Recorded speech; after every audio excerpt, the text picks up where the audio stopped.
natures mortes et vanités.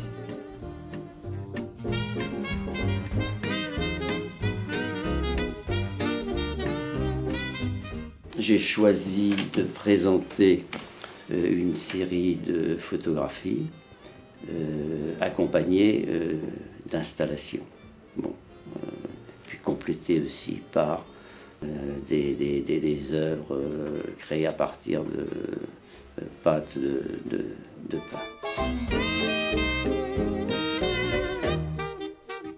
C'est un travail sur la table familiale que j'ai connue dans les années 50. Donc à travers la table, et bien c'est un travail sur l'éducation que j'ai reçue, que je confronte à l'éducation qui est dispensée aujourd'hui.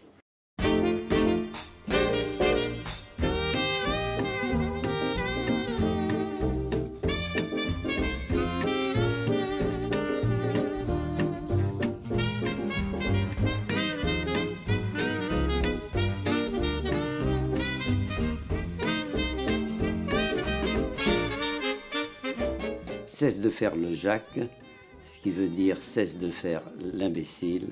Les règles dans les années 50 étaient bien plus rigoureuses qu'aujourd'hui. Encore de la soupe. C'est vrai qu'à cette époque-là, dans les années 50, la soupe revenait trop souvent au menu. Ce qui fait que Vincent Signy dit dans un de ses poèmes « Quand je serai mort, je crois que je me souviendrai encore de la soupe aux choux ». Le spectateur est invité à nourrir l'œuvre, donc à apporter un petit peu son témoignage, de participer aussi à la construction de l'œuvre en intégrant soit un travail numérique, soit un travail quelconque, et puis donc de garnir un petit peu ces boîtiers.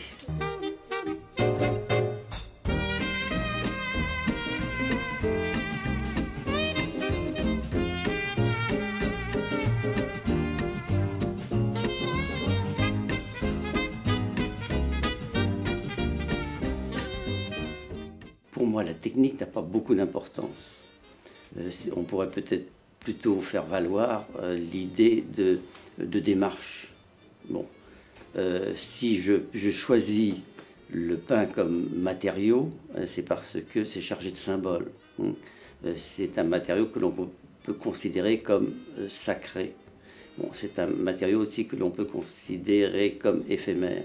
Donc c'est parce qu'ils ont ces propriétés-là, finalement, que je vais le choisir.